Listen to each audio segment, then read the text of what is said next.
Togo Info, le Togo à votre portée.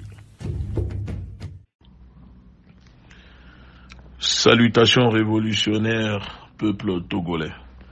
C'est votre camarade, président Egouti Beyanza. Je souhaite parler rapidement de la situation au Togo, mais cette fois-ci, cela concerne un personnage public issu du milieu du monde du football togolais, un certain Emmanuel Adebayor. Si je réagis, c'est parce que vous êtes nombreux, beaucoup, à m'avoir interpellé, envoyé les images, les réactions de Emmanuel Adebayor concernant la situation au Togo, un conflit ou un moment désagréable qu'il vit avec la dictature sanguinaire des Gnassingbé, avec la ministre du sport au Togo. Je ne connais pas son nom et je n'ai même pas envie de prononcer son nom. Bon, vous savez, moi je ne suis pas du genre et je n'ai pas le temps à parler de tout ce qui est divertissement, distraction, etc. Parce que je dis toujours, ce n'est pas avec le foot que nous allons libérer un peuple esclave, un peuple emprisonné. Le foot, c'est du divertissement, c'est de la distraction. Et souvent, la plupart des régimes utilisent le divertissement, la distraction pour endormir leur peuple, pour endormir la masse. On vous donne le divertissement, la distraction, pendant que vous êtes occupés dedans. Eux, ils profitent pour piller votre pays, maltraiter et faire ce qu'ils veulent. Donc c'est pour ça que nous disons que pour que le peuple se réveille, il faut diminuer le divertissement et la distraction. On ne dit pas de l'interdire, mais un peuple ne peut pas passer son temps, 95% de son temps, dans le divertissement, dans la distraction. Et si vous regardez bien, aucun pays n'a été libéré par un footballeur ou par le foot. Le sport, c'est très important pour la santé, mais le sport n'a jamais libéré un peuple sous la dictature. Enfin, pas sur le continent africain. Alors maintenant, la vidéo que vous m'avez envoyée de Adebayor Emmanuel, j'ai pris le temps depuis ma position en Afrique du Sud, parce que oui, je suis en voyage en ce moment avec une partie de notre organisation, une tournée politique pour renforcer notre organisation ici en Afrique du Sud. Après avoir écouté sa vidéo, où je le vois en train de se lamenter, en train de pleurnicher, le grand gaillard qu'il est, l'ancien footeux ou footballeur qu'il est, le voir dans cette vidéo, dans cette posture victimaire, en train de se plaindre du traitement réservé par la ministre des Sports à son égard, moi, ne me fait ni chaud ni froid. Et je vous dirai pourquoi, je vous donnerai deux raisons. La première raison, pour moi, c'est Emmanuel Adebayor a toujours soutenu la dictature des Gnassingbé. La deuxième raison, c'est que Adebayor n'a jamais pris position ou ouvert sa bouche pour dénoncer les atrocités, l'injustice sociale, les inégalités, la répression que subissent et vivent les populations togolaises. Voilà les deux raisons que je vais vous expliquer. Alors maintenant, la première raison. Emmanuel Adebayor a toujours soutenu la dictature et soutient la dictature de Gnassingbé. Et donc je vais dire à Adebayor, on fait son lit, tel on fait son lit, tel on se couche. Et chez nous, ou chez lui, au Togo même, il y a un proverbe qui dit « Omave safia fiton, asova pleazeto ». Tu ne vas pas aller vendre le voleur pour acheter le sorcier. Et c'est ce que Adebayor fait. Quand il vient se plaindre dans sa vidéo pour dire « Regardez le traitement que me réserve la ministre du Sport avec ses gardes du corps, moi, Emmanuel Adebayor, moi, la légende. » Mais, monsieur Adebayor, vous n'êtes pas au-dessus des Togolais. Vous n'êtes pas au-dessus du Togo. Vous n'êtes pas au-dessus de la République, je dirais même. Pourquoi vous, la ministre, devrait vous traiter comme un prince alors que le peuple togolais est maltraité tous les jours?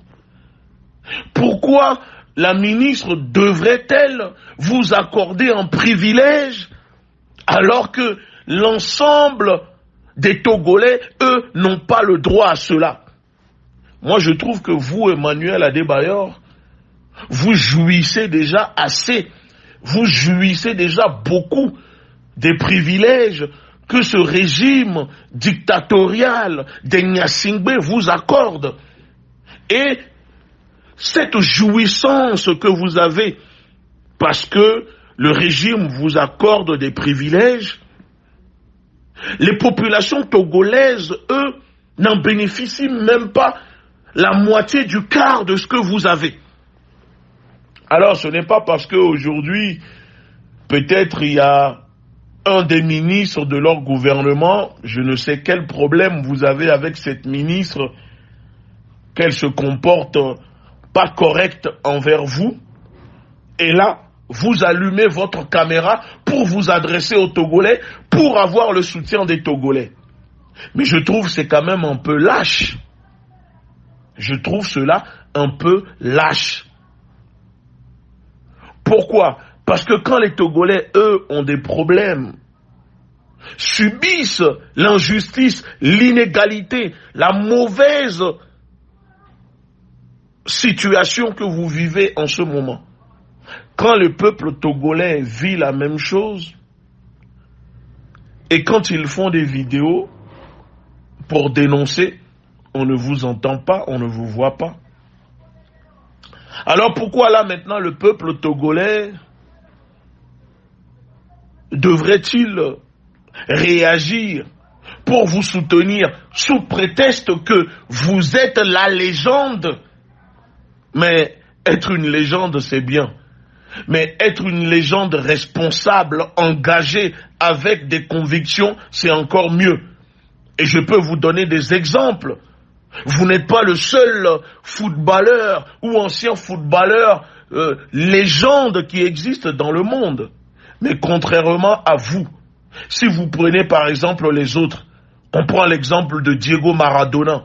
Avant sa mort, il était engagé pour la justice sociale, pour le peuple. Il était engagé contre l'inégalité. Il était engagé, il dénonçait l'injustice que subissaient les peuples en Amérique latine. C'est pour cela que même mon camarade Nicolas Maduro était son ami. C'est pour cela que beaucoup de chefs d'État en Amérique latine qui subissent la politique impérialiste, la politique criminelle des Américains, ont toujours soutenu Diego Maradona. Vous prenez d'autres légendes du football, comme les Nicolas Anelka, comme les je ne sais qui.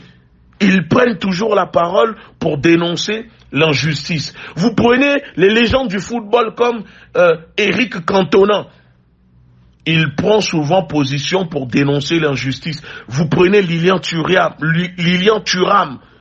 Il dénonce, il ouvre sa bouche en France pour dénoncer l'injustice, la négrophobie que subissent les Noirs. Je peux passer ici mon temps à vous donner des exemples comme ça. Alors quand on se dit légende, il faut assumer aussi ses responsabilités. Et comme ça, le jour que vous aurez un problème, le peuple sera là pour vous. Mais vous êtes absent. Vous utilisez le titre légende, mais vous n'avez pas un comportement de légende. Je suis désolé de vous dire, Emmanuel Adebayor, on ne se connaît pas. Je ne vous ai jamais vu. Mais je sais que vous êtes de Kpalimé. Vous êtes de Kpalimé, si je ne me trompe. Dans la même ville,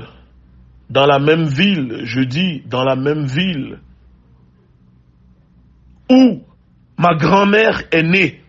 Et je connais très bien Kpalimé, que ce soit jusqu'à Agou, etc., à Kololo, tout ça je connais. Nous avons marché dessus. Nous avons joué dans ces coins. Mais aujourd'hui, ce qui se passe au Togo, ce que vous êtes en train de vivre, c'est ce que vivent les Togolais au quotidien. Mais la différence avec vous, c'est que eux n'ont pas cette chance d'avoir un nom, d'être monsieur. Parce que si c'était un simple Togolais, on l'aurait déjà matraqué. On serait déjà venu le soulever, le séquestrer après cette vidéo. Donc, soyez encore contents que vous bénéficiez quand même de quelques privilèges. Et ces privilèges vous donnent même le droit d'allumer votre caméra et de vous exprimer votre mécontentement de ce que vous avez vécu avec la ministre des Sports. Parce que les Togolais normaux, eux, ne peuvent même pas le faire, n'ont même pas ce droit que vous avez. Mais malgré ça, vous êtes en train de vous plaindre aux Togolais. Parce que on ne vous a pas laissé passer derrière la ministre ou vous asseoir à côté de la ministre. Mais si vous estimez que ce que fait la ministre des Sports, ce n'est pas bien, au lieu de seulement se plaindre, parce que cela touche votre petite personne, de petit joueur togolais, Emmanuel Adebayor, qui se dit légende, parce que au Togo, il y a tellement la médiocrité que vous, quand vous avez réussi un peu, on pense que vous êtes un footballeur, je ne sais quoi. Mais au Togo, il y a des joueurs, des footballeurs 2 fois mieux que vous. C'est juste qu'ils n'ont pas eu la chance. Vous n'êtes pas un si grand footballeur que ça. Vous êtes un footballeur de niveau Ligue 1, au pire Ligue 2. Vous avez fait votre passage, joué en Angleterre, ok. Mais Adebayor n'est pas rentré dans l'histoire du football planétaire. Donc, c'est pas comme si vous êtes un Cristiano Ronaldo, un Messi, un Thierry Henry, un Mbappé ou je ne sais quoi. Donc, des fois, il faut pas non plus vouloir trop abuser de vos titres, de ces privilèges que le régime dictatorial vous accorde. Ça, c'est la première raison. La deuxième raison, comme je dis, vous ne prenez pas position. Quand le peuple togolais subit et quand le peuple togolais dénonce, parce que ce que vous êtes en train de dénoncer maintenant ou ce que vous venez de faire dans votre vidéo a toujours été dénoncé par les Togolais normaux à travers le pays. Mais est-ce qu'une seule fois vous avez ouvert votre caméra pour parler, pour défendre le peuple togolais, quand le peuple togolais dénonce la maltraitance, l'injustice que lui réserve le régime dictatorial des Gnassingbé, parce que contrairement à vous, eux n'ont pas les privilèges dont vous jouissez au Togo. Alors, quand eux, ils prennent leur téléphone pour faire des vidéos, on vient les arrêter, on les jette en prison. Donc Emmanuel Adebayor, et je profite même pour vous poser la question, pourquoi les Togolais, encore une fois, devraient-ils vous soutenir ou avoir de la compassion pour vous parce que la ministre des Sports vous traite mal, alors que vous en avez pas pour le peuple togolais qui est maltraité par ce même régime, par cette ministre des Sports au Togo. Combien d'infrastructures sportives il y a au Togo? Combien? Est-ce que les Togolais jouissent, profitent de quoi que ce soit mis en place par cette ministre, par ce régime? Non. Alors, moi je pense que maintenant vous êtes en train de comprendre, j'espère que vous avez compris ce que dénoncent les Togolais au Togo, en disant qu'au Togo règne l'injustice, l'inégalité, où les gens font la loi à leur guise, c'est-à-dire des abus de pouvoir partout, sauf pour les fils d'eux, pour les filles d'eux, ou pour monsieur parce que connu, ou madame parce que connu. Emmanuel Adebayor, combien de Togolais? Et là même, je vais même parler Mina pour que tu puisses comprendre. Togoto, combien de Togolais? Odo capacité, odo droit, odo les Togois, ola soabe téléphone, a si caméra, a ponpo, a critiqué, a glombe ministre de ONU anaï, m'le Georginayo, ben kenti ministre la te ONU anaï nenema, parce que Togoto eni, parce que nous sato eni, parce que sanamolu le moto, parce que enya meilleur, Togoto nene, et la te glonyawan, yo ma va koko, ma reconvocation, sauvanéon. Voyons les ponpoé, aussi caméra ou les ponpoé, aussi caméra ou les critiquer ministre, parce qu'on a privilèges, parce que le régime a non privilège, parce qu'on soutient un régime. Donc, le régime va les maltraiter au FIFIA. Alors, le régime a bien ministre de cas les maltraiter. Si un de ces ministres de ce régime que tu soutiens maintenant te maltraite, les Togolais ont rien à cirer de vos querelles entre vous. J'ai envie de te dire cela. Réglez cela maintenant entre vous. Tu prends tes clics et tes claques. Tu prends tes voitures de luxe. Tu montes dans une de tes voitures de luxe et tu vas au ministère du Sport. Tu demandes audience à la ministre des Sports. Tu vas t'asseoir dans son bureau et vous réglez les problèmes entre vous. Mais ne viens pas allumer ta caméra pour pleurnicher, pour te mettre dans une posture victimaire, de victimisation, pour essayer de quémander la pitié, la compassion des Togolais. Parce que quand les Togolais, eux, sont visés, on ne te voit pas allumer ta caméra pour eux. Alors, réglez vos querelles là entre vous là-bas, les profiteurs du régime, des privilèges, des avantages. Comme on dit, quand tu manges avec le sorcier, il ne faut pas venir te plaindre que les enfants du sorcier te manquent de respect.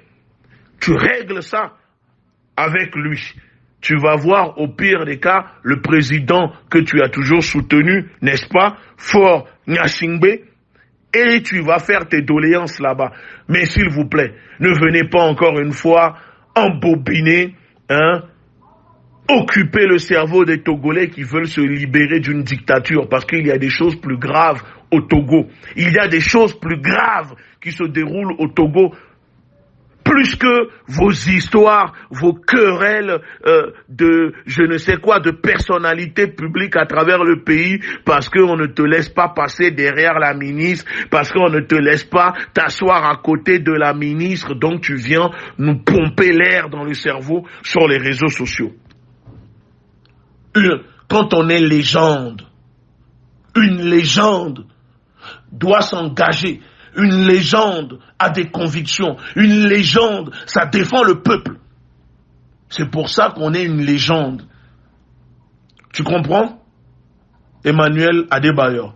Et je dis Je n'ai rien contre toi. Je ne te connais pas, on ne se connaît pas. Mais je réagis parce que les Togolais m'ont demandé de réagir. La jeunesse togolaise m'a envoyé beaucoup de messages pour que je puisse réagir.